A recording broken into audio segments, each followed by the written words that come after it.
Selamat datang di Nagaya Technologies, Gold-Backed Cryptocurrency with Subsidiary Projects. Hari ini kita bersama founder dan CEO of Nagaya Technologies, Mr. Yorat Johannes Chandra. Mr. Johannes, how are you?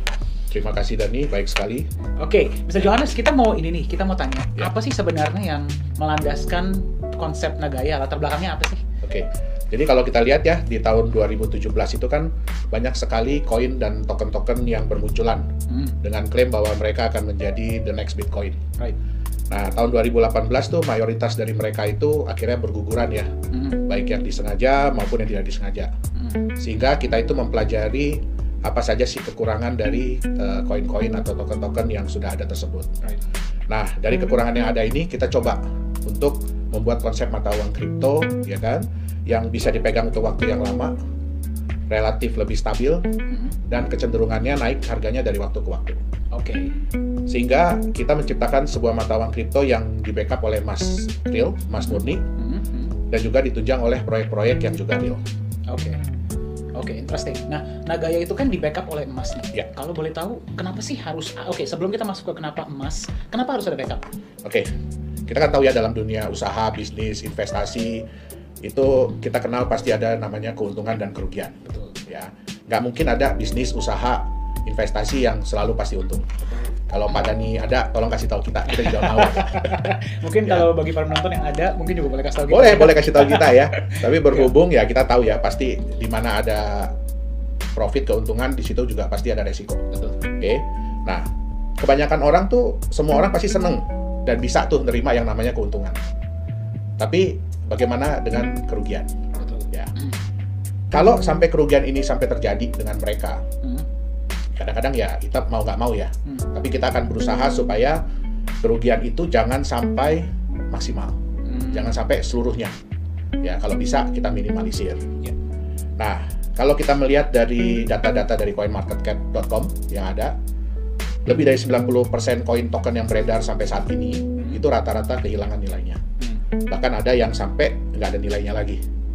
Oke, nah ini ya terjadi karena di dunia mata uang kripto saat ini itu 99% cryptocurrency itu tidak memiliki intrinsic value. Hanya memiliki market value, di mana market value ini ya sangat bergantung dari tingkat kepercayaan. Gitu. Nah, disinilah fungsi dari backup yang dimiliki Nagaya. Dengan adanya backup ini, nilai dari Nagaya itu tidak akan mungkin mencapai 0. Kenapa? Karena nilai intrinsik Nagaya itu adalah nilai intrinsik dari sesuatu atau aset atau produk yang membackup Nagaya itu sendiri, yaitu emas murni. Jadi nilai intrinsik Nagaya adalah nilai intrinsik emas murni yang membackup setiap Nagaya. Oke, menarik. Tadi ada menyebut mengenai, Pak Johannes ada menyebut mengenai intrinsic dan market value ya. Nanti kita akan masuk ke sana lebih detailnya, tapi sebelumnya saya penasaran. Ya. Kenapa yang dipilih emas, Pak Johannes? Jadi waktu kita menentukan apa sih yang sebaiknya membackup Nagaya ini ya, kita harus melihat dulu beberapa faktor. Jadi ada beberapa faktor yang kita nilai. Di antaranya itu adalah yang pertama, backup itu harus dikenal dan diakui oleh semua orang di seluruh dunia. Jadi intinya kalau kita nyebut backupnya apa, semua orang harus tahu. Oh, itu barangnya. Oh, itu produknya.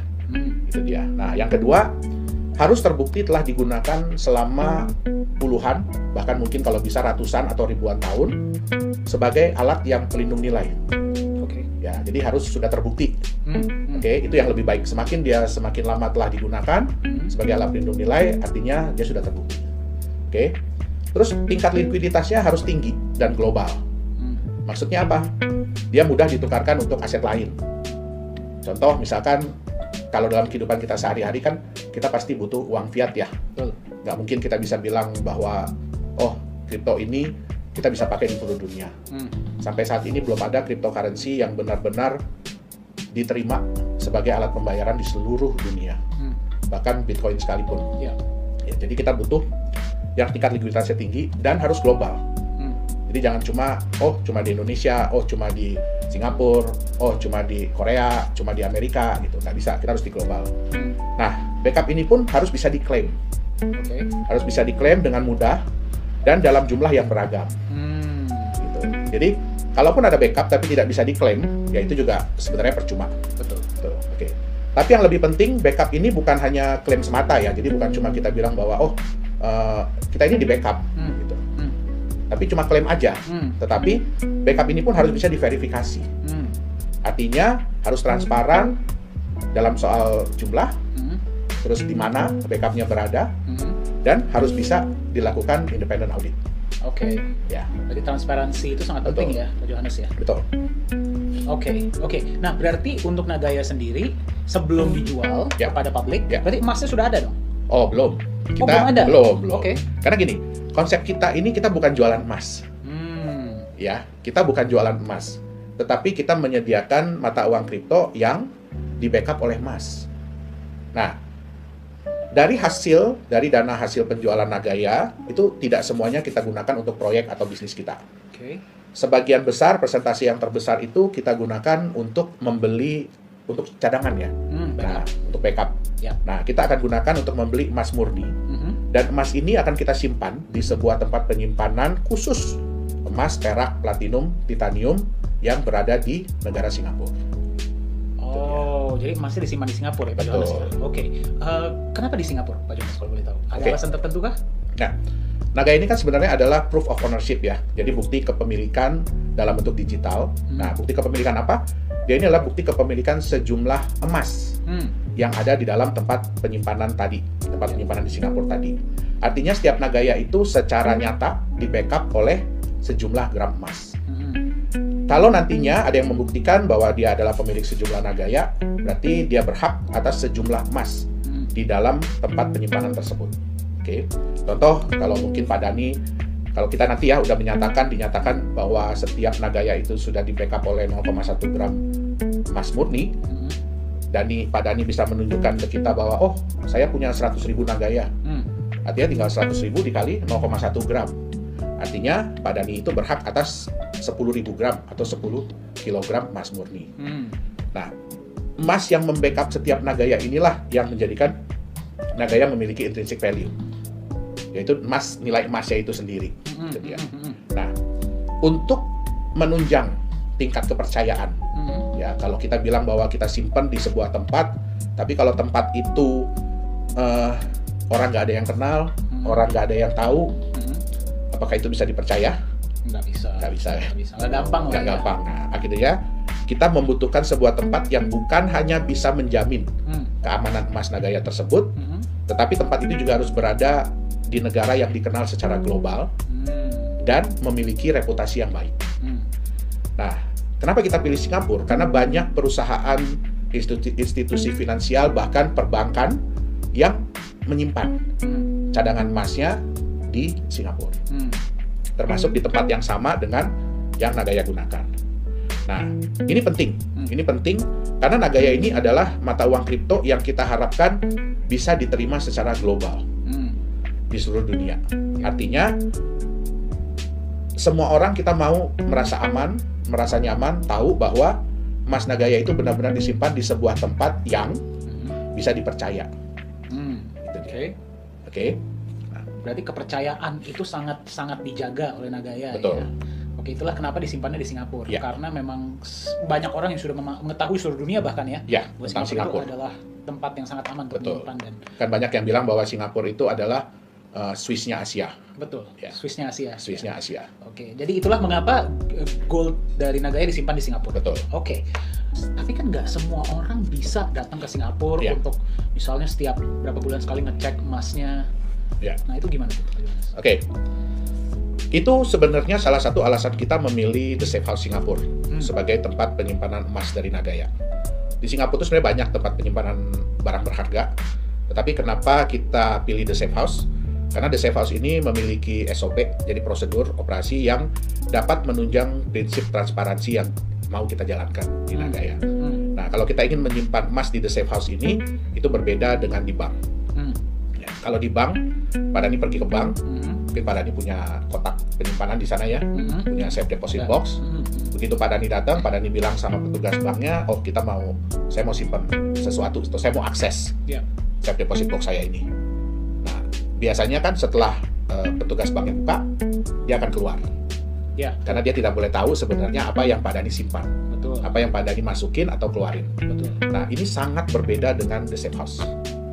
Oke, di The Safe House pada saat kita datang, kita mau menyimpan, petugasnya akan ngambilin box kita. Oke. Oke, dia verifikasi dulu apakah benar kita punya akses ke box tersebut. Kemudian petugasnya akan datang, ya, bawa box kita. Nah, box kita ini biasanya disegel. Jadi ada nomor segelnya. Nah, mereka akan mengeluarkan dokumen bahwa benar pada saat kita mengakses box tersebut, nomor segel yang terpasang tuh nomor misalkan 123. Oke. Setelah kita nyatakan sama-sama bahwa nomor segel ini sama, akhirnya dipotong segelnya, dibuka sama kita kuncinya. Memang kunci pihak Nagaya yang megang. Oke. Nah, begitu sudah dibuka, baru dicek lagi sama-sama. Nih ya, emasnya sesuai dengan dokumen terakhir. Nah, setelah itu kita nambah emas, ya kan? Pada saat kita nambah emas, sebelum kita memasukkan emasnya ke dalam kotak itu, pihak The Safe House akan mendata emas apa yang kita masukkan, bersama dengan emas-emas yang lain yang ada di kotak tersebut, sehingga daftar kita jadi bertambah dengan emas baru. Nah, setelah kita nyatakan bersama-sama dengan pihak The Safe House bahwa oh ya benar, ini jumlahnya sudah sama, nomor serial number emasnya sudah sama, jumlah dalam gramnya sudah sama. Oke, saya dari pihak Nagaya atau kita punya manajemen yang lain, direksi-direksi yang lain, ya, kita harus tanda tangan surat tersebut bersama dengan 2 orang staf dari The Safe House. Wow. Ya. Oke, dengan 2 orang staf dari The Safe House. Kemudian kita kunci, dipasang segel yang baru. Kalau segel ini kan dikeluarkan dari pihak The Safe House, bukan dari kita. Dan nomor serinya tidak mungkin sama. Nah, mungkin sekarang yang dipasang tadi kan 123 ya. Sekarang yang baru ini dipasang 456. Jadi di dokumen yang baru akan tertulis nomor segel yang dipasang yaitu 456. Oh, berarti nomor segelnya berubah setiap saat. Wow. Ya, nah setelah itu kita tanda tangan dokumen tadi dan ada satu saksi, itu auxiliary police. Jadi polisi yang bertugas di The Safe House pada hari itu, dia akan menandatangani juga bahwa benar yang dipasang adalah segel nomor sekian itu. Oh. Nah, sehingga apa? Sehingga kita bisa nantinya memasang dokumen ini di website resmi kita. Oh, berarti setiap hal-hal yang berhubungan dengan emas dan yang berada di Safe House semua ada di website? Betul, jadi semua orang bisa melihat foto emas yang kita punya, yang kita simpan, kapan disimpannya, udah ada di dokumen tadi, di kotak nomor berapa, itu semua tersedia di website resmi Nagaya. Bahkan pada saat kita pembelian emas, itu kan kita belinya, kita nggak boleh beli di toko emas atau pusat gadai emas gitu. Kita nggak boleh beli di situ. Kita harus beli di distributor resmi emas. Harus di distributor resmi emas. Yang kita pilih memang di Singapura. Jadi mereka pun kan diawasi oleh pemerintah Singapura. Jadi nggak mungkin kita bisa naikin harga, kita bisa nitip, tolong dong harganya tulis sekian gitu. Ya kita tahu lah Singapura kayak apa. Ya, nggak sembarangan. Nggak sembarangan, betul. Jadi mereka nggak bisa sembarangan memanipulasi data atau ngarang-ngarang nilai gitu. Betul. Oke, jadi betul. Kita ingin semuanya transparan, semua orang bisa melihat emas yang dibeli, dan apakah benar emas itu sudah disimpan, kapan disimpannya, di kotak nomor berapa. Nah, semua itu tertera di websitenya Nagaya, website resmi dari Nagaya. Nah, untuk menambah juga kenyamanan, kita tahu kan bahwa itu kan berarti klaim dari pihak Nagaya dan dari pihak The Safe House. Betul. Nah, kita ingin supaya gini, yang namanya transparansi itu tidak ada batasnya. Tapi kita ingin setransparan mungkin yang kita bisa. Sehingga kita juga sudah menunjuk auditor independen yang nantinya akan secara rutin ya memeriksa jumlah emas yang ada di kotak penyimpanan Nagaya. Oh, berarti kotak penyimpanan itu pun diaudit secara rutin? Betul. Oke. Itu dia. Kita akan ada independent auditor. Supaya apa? Ini menambah kenyamanan. Ya, menambah kenyamanan, keamanan, dan meningkatkan kepercayaan dari pemilik Nagaya. Itu dia. Berarti walaupun para pemegang Nagaya nanti ke depannya tidak bisa ke Singapura setiap misalnya sebulan sekali, 2 bulan sekali untuk memeriksa, mereka tetap bisa melihat semuanya di website. Betul. Bahkan hasil auditnya pun nanti akan ada di website. Betul. Oke. Betul. Jadi kalau suatu waktu Pak Dhani datang, ya kan, ke kantor Nagaya di Singapura, mungkin lagi main-main, nanti saya mau lihat dong emas yang nomor seri sekian. Nah, kita harus bisa menunjukkan. Dan itu akan ada pastinya bisa ditunjukkan di dalam. Betul. Oke. Berarti transparansi itu sangat dijunjung tinggi oleh Nagaya ya Pak Johannes ya? Karena itu yang nomor 1. Itu alasan utama kita, dan itu sebenarnya hal yang hilang, yang belum ada dari mata uang kripto. Itu dia. Berarti ini akan memberikan kenyamanan ekstra juga bagi para pemegang Nagaya. Ya. Ya. Oke. Pak Johannes, pertanyaan saya yang selanjutnya seperti ini. kita kan tadi mengatakan bahwa dari hasil penjualan koin atau cryptocurrency Nagaya itu sebagian akan digunakan untuk membeli emas. Betul, berarti masih besar, ada sebagian besar. Berarti masih ada sebagian lagi. Nah, itu digunakan untuk apa tuh, Pak Johannes? Presentasi terbesar kedua dari hasil penjualan Nagaya tadi adalah kita gunakan untuk menjalankan proyek-proyek real, jadi bisnis real ya yang akan dikerjakan oleh Nagaya. Nah, kita sudah menyiapkan sebenarnya ada 2 proyek. Yang pertama itu adalah fasilitas pengolahan pemurnian mineral logam yaitu emas dan tembaga. Itu berlokasi di Sulawesi Tengah. Sulawesi Tengah. Betul. Sebenarnya fasilitas ini sudah pernah berjalan berjalan selama 6 bulan di tahun 2015. Nah, tetapi karena ada permasalahan manajerial saat itu ya, sehingga terbengkalai. Nah, kita mengambil alih fasilitas ini tahun 2018. Ya, dan nantinya dengan hasil penjualan Nagaya, fasilitas ini tuh akan kita perbaharui mesin-mesinnya ya, karena udah lama nggak berjalan. Jadi kita perbaharui peralatan-peralatannya, terus kita mulai kembali operasionalnya, dan kita juga akan tingkatkan kapasitas yang sudah ada ini. Itu dia. Nah, yang kedua itu adalah penambangan mineral logam, yaitu nikel. Ini berlokasi di Sulawesi Tenggara. Nah, penambangan ini sebenarnya sudah berjalan 15 tahun. Ini merupakan perusahaan keluarga dari saya. Nantinya dari hasil penjualan Nagaya ini kita akan menyiapkan peralatan dan tenaga kerja sehingga kita bisa memulai operasi penambangan di lokasi ini. Ya, dengan kata lain tuh sebenarnya di awal ini kita akan numpang nambang di lokasi ini. Nah, tentu saja hal ini kita kan mau Nagaya ini berjalan dengan cepat sehingga semua orang bisa merasakan benefit atau manfaat dari memiliki Nagaya secara cepat. Betul ya, pasti. Nah, kenapa kita istilahnya numpang nambang ini? Karena ini akan sangat menghemat waktu dan biaya. Kalau kita mau mulai nambang sendiri dari awal, pasti takes ya time, kan? Pasti ya kita harus beli lahan terlebih dahulu, kita harus urus segala perizinan, ya kan? Dan itu pasti memakan waktu dan biaya. Setuju. Sambil seiring dengan kita melakukan penambangan di tempat ini, kita pun akan mencari lahan kita sendiri. Itu berarti berjalan sambil ya? Betul, mengurus perizinan semua. Nah, kalau di lokasi yang baru ini semua udah siap, izin sudah siap, ya kan? Artinya kan kita tinggal pindah peralatan kita yang sudah ada ke lokasi yang baru. Sehingga kita benar-benar bekerja dari kita punya lahan sendiri, proyek sendiri, hasil sendiri. Gitu. Berarti sambil proyek yang sekarang jalan, proyek tersebut sedang berjalan sama-sama ya. Menarik, Pak Johannes. Sejalan juga dengan perkembangan penjualan Nagaya, kita akan mencari usaha-usaha atau bisnis-bisnis baru, proyek-proyek baru, ya dengan kata lainnya, kita akan diversifikasi usaha dan proyek kita. Gitu. Berarti nanti setelah 2 proyek yang sudah berjalan, pasti kedepannya akan ada proyek-proyek lain. Betul. Yang apakah harus tambangkah atau bisa yang lain juga? Oh enggak, makanya kan kita akan diversifikasi. Kita akan cari proyek-proyek lain. Jenis yang lain ya. Proyek itu kan pasti kan mengharapkan profit dong, ya masing-masing dari proyek kita. Nah, kalau boleh tahu nih bagi para pendengar, profit dari proyek tersebut nanti akan dialokasikan untuk apa ya? Nah, tentunya kan profit dari proyek ini kan harus mendatangkan manfaat, benefit bagi para pemilik atau pemegang Nagaya. Nantinya setiap bulan itu 60% dari profit setiap proyek akan kita alokasikan untuk manfaat tersebut. Nah, dengan beberapa cara. Yang paling besar itu adalah persentase yang akan kita gunakan untuk membeli tambahan emas yang akan kita simpan di tempat penyimpanan emas Nagaya tadi. Nah, 40% yang lainnya itu akan digunakan untuk kebutuhan manajemen. Ya, seperti untuk menjalankan proyek yang sudah ada, meningkatkan kapasitas proyek, terus juga untuk biaya tempat penyimpanan, untuk biaya audit dan lain-lain. Gitu. Berarti mayoritas dari profit tersebut akan digunakan juga untuk menambah jumlah emas di dalam tempat penyimpanan Nagaya. Berarti jumlah emas per Nagaya akan meningkat, dan jumlah Nagaya kan akan tetap sama tuh, 50 juta Nagaya. Berarti bisa dibilang bahwa jumlah emas setiap Nagaya akan terus naik. Ya, betul.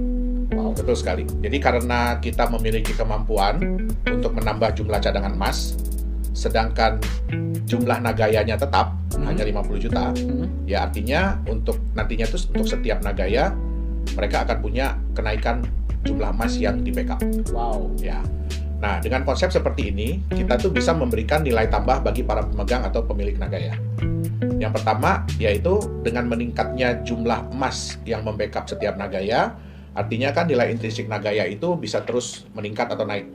Ya, karena dua hal. Yang pertama kan jumlah emas setiap Nagayanya bertambah.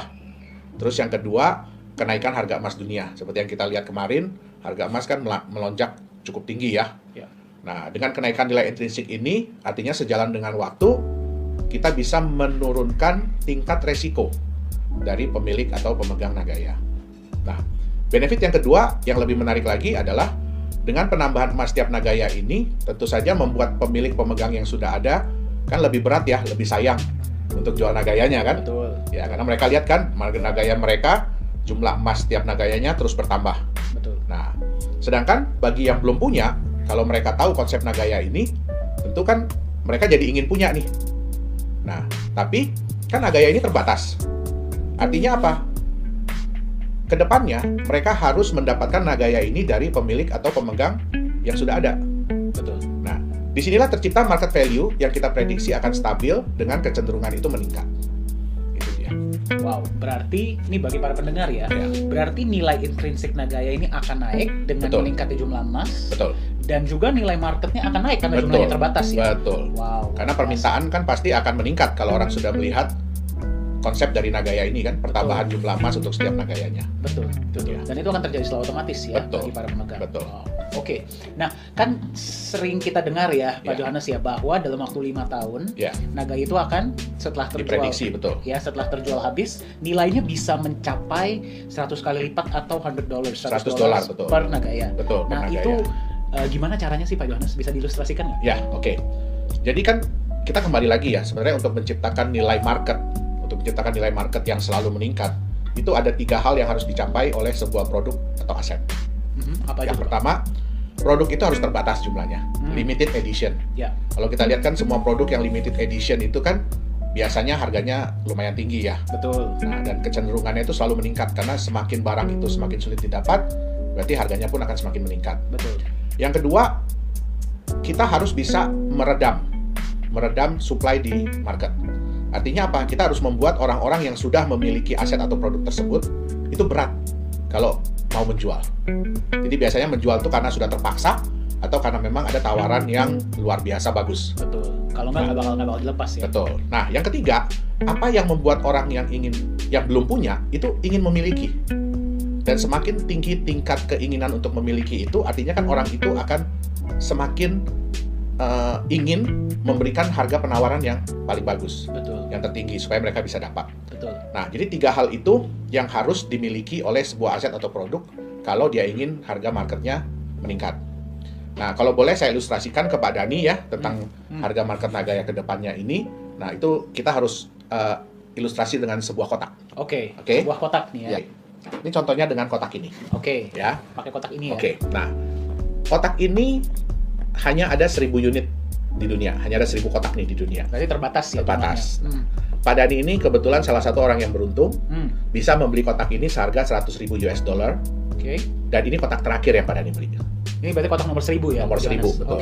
Ya. Nah, pada saat Pak Dhani buka kotak ini, ya, di dalamnya itu ada emas senilai $50.000. Oh, setengahnya? Berarti setengahnya kan?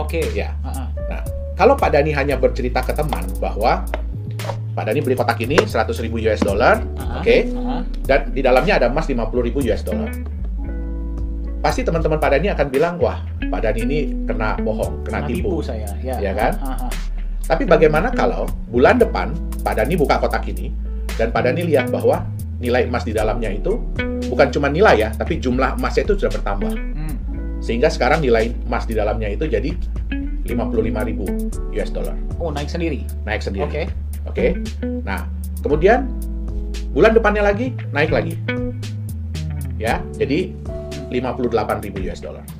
Dia naik sendiri ya? Iya. Bulan depannya lagi naik lagi jadi $60.000.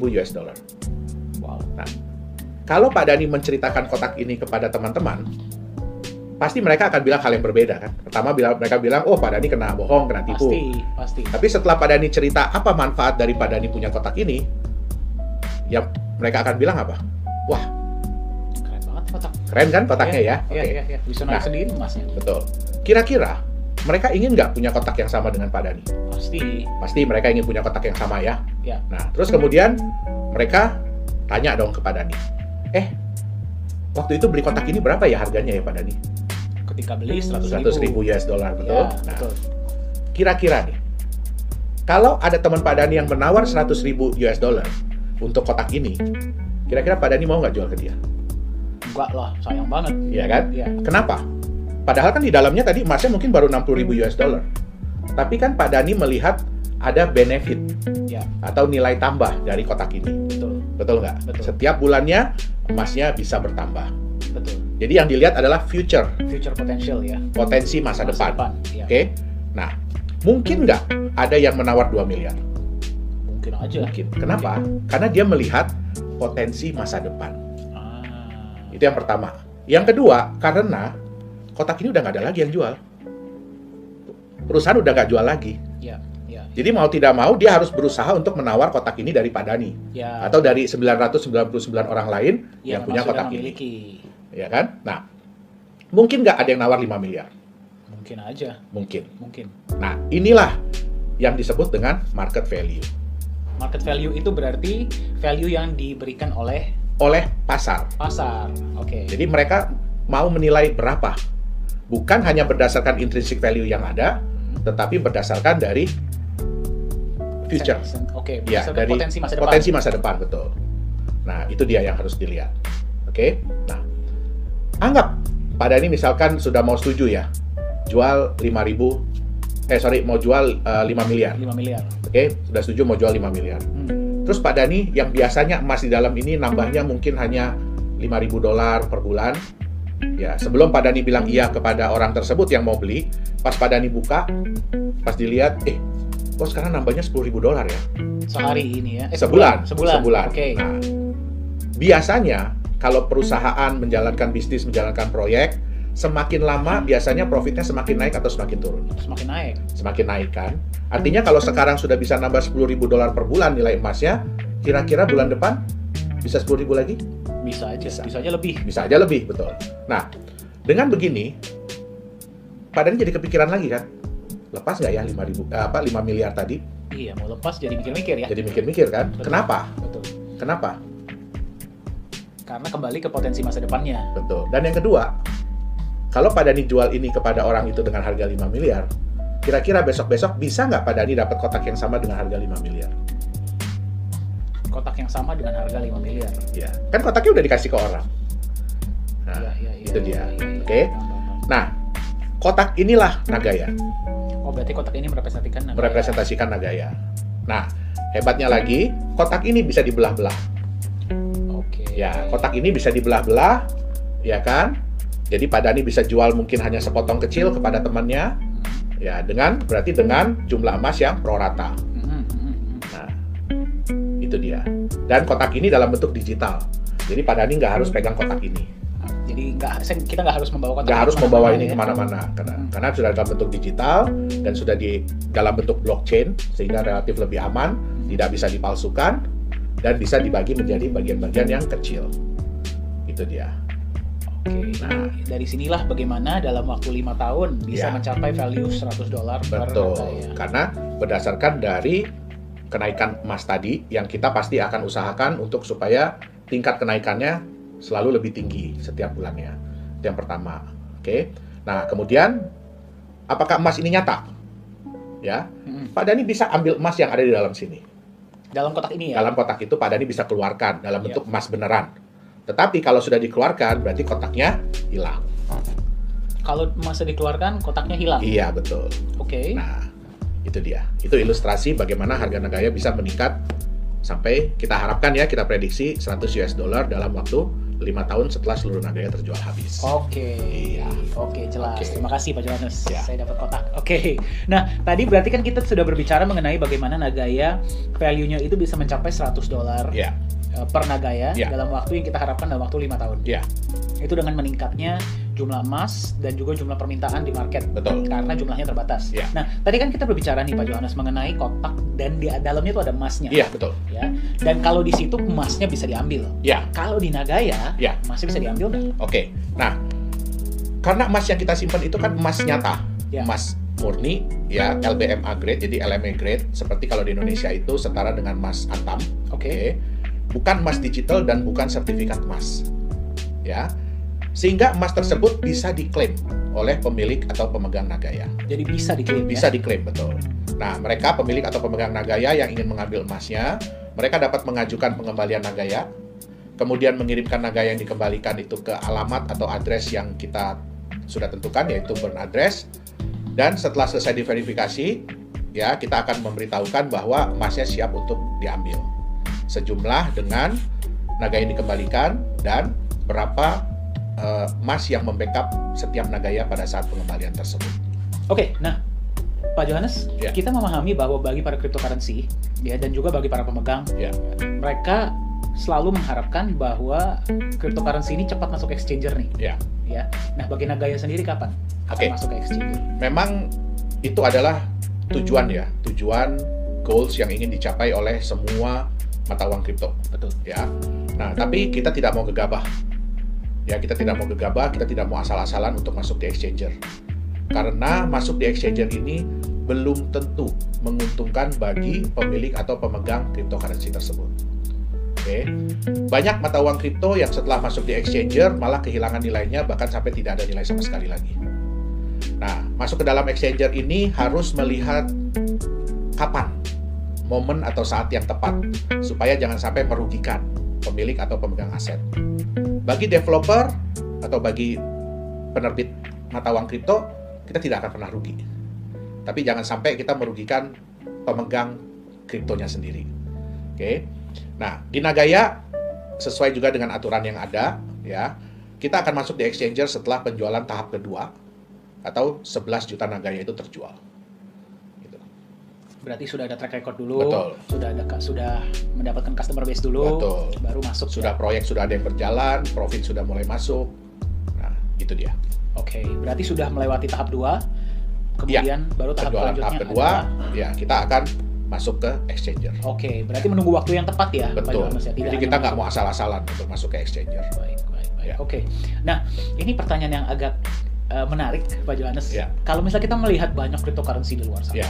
Ya, mereka mengatakan bahwa mereka bisa mencapai ratusan bahkan ribuan kali lipat dalam waktu yang relatif singkat, mungkin 1 tahun.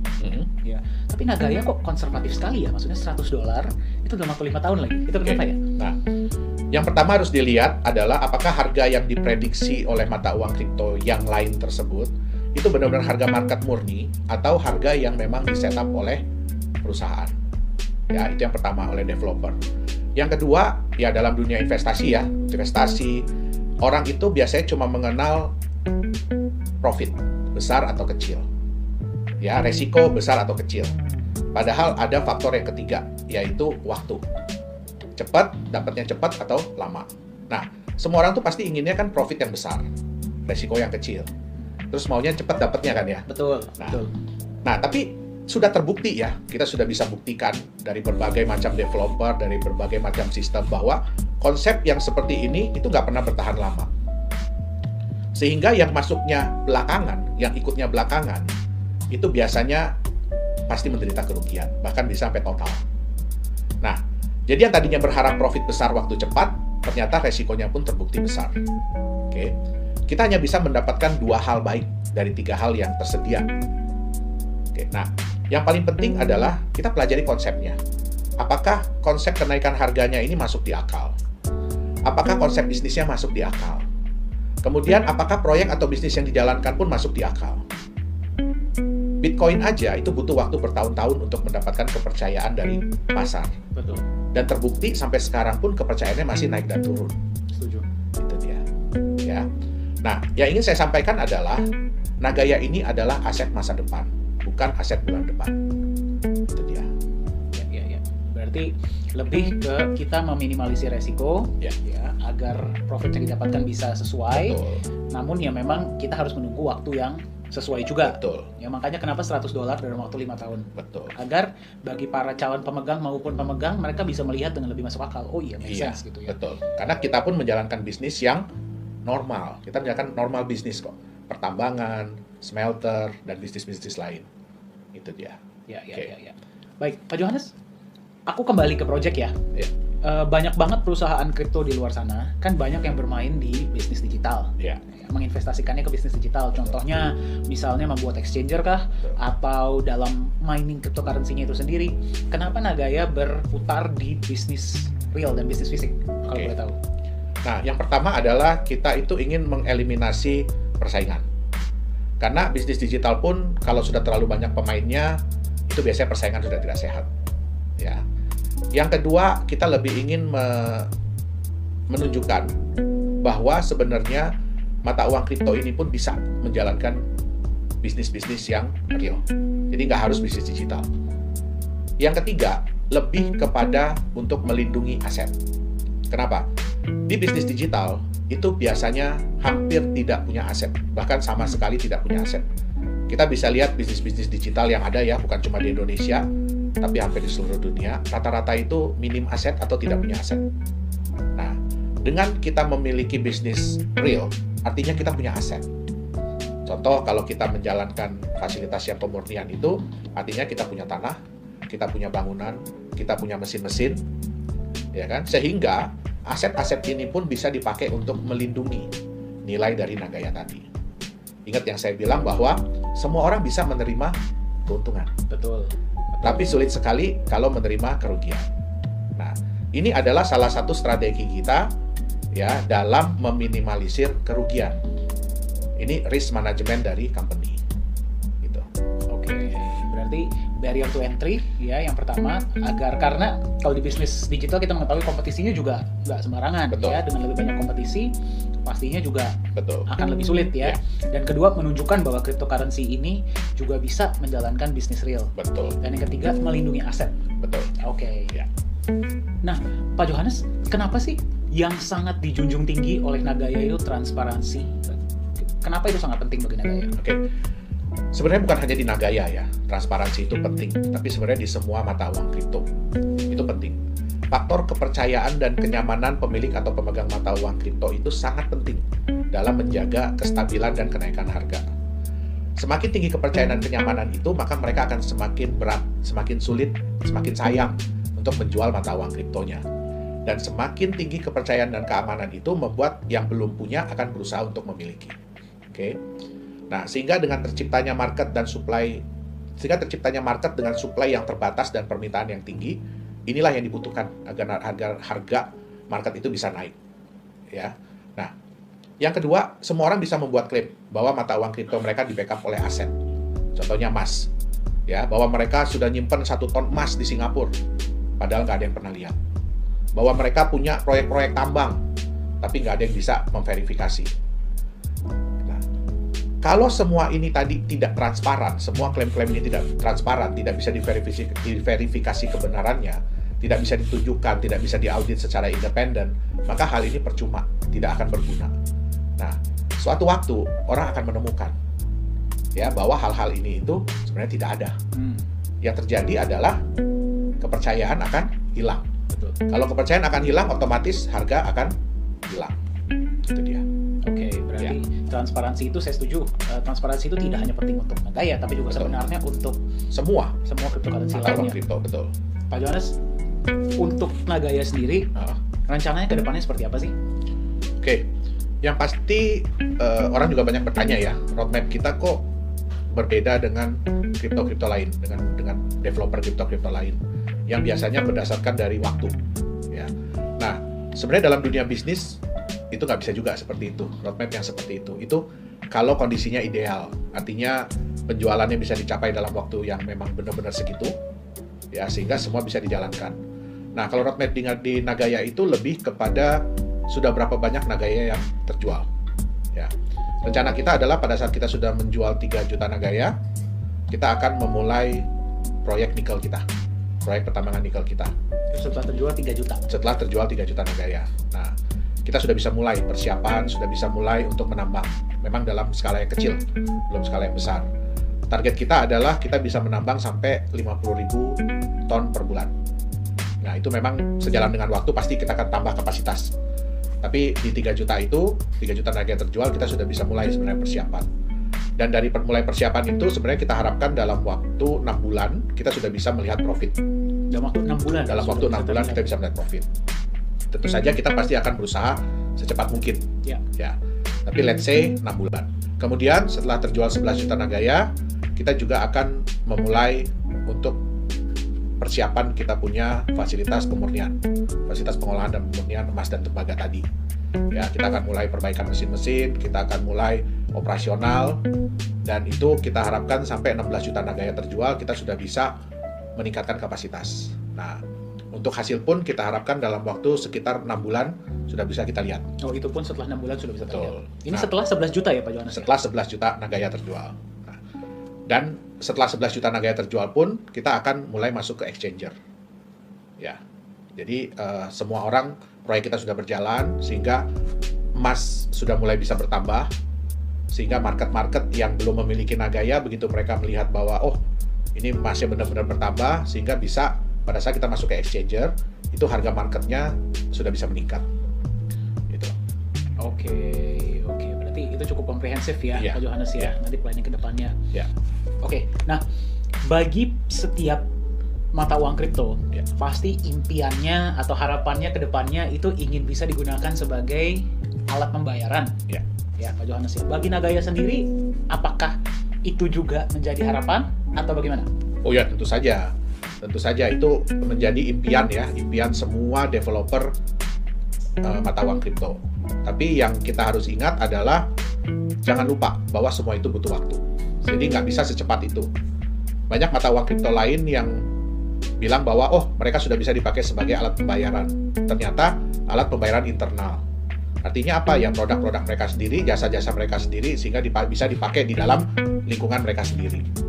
Sedangkan yang dimasuk sebagai alat pembayaran itu kan yang diharapkan adalah bersifat global ya. Betul. Maksudnya di luar daripada manajemen perusahaan tersebut. Ya, contoh kita bisa dipakai untuk pembayaran di toko, di mall, atau untuk pembayaran online. Nah, vendor, betul. Apa? Itu sebenarnya impian semua mata uang kripto. Nah, kita itu juga ingin menciptakan konsep supaya mata uang Nagaya ini, ya mata uang kripto Nagaya ini lebih bisa diterima oleh para vendor, oleh para toko, oleh para penjual. Ya, kenapa? Karena kalau kita melihat volatilitas mata uang kripto yang ada, kenaikan penurunan harga itu sebenarnya menyeramkan bagi orang-orang yang mau menerima pembayaran. Karena bayangkan, kadang-kadang mereka terima pembayaran pada saat harganya sekian, rate-nya sekian, terus tiba-tiba baru sejam 2 jam, tiba-tiba itu bisa turun yang jauh. Ya, tentu saja itu kan beresiko ya. Nah, kita dengan konsep Nagaya ini, kita ingin menciptakan mata uang yang relatif lebih stabil dan relatif lebih meningkat. Nah, kebetulan ya kita juga menerima kabar gembira ya beberapa bulan yang lalu. Kita sudah bekerja sama, jadi saya sudah tanda tangan kerjasama MOU dengan satu mall di Korea Selatan, itu di ibu kota baru Korea Selatan, yang akan dibangun mulai tahun 2021 dan direncanakan 2023 sudah beroperasi. Wow. Ya. Nah, mall ini nantinya akan menggunakan mata uang kripto sebagai alat pembayaran.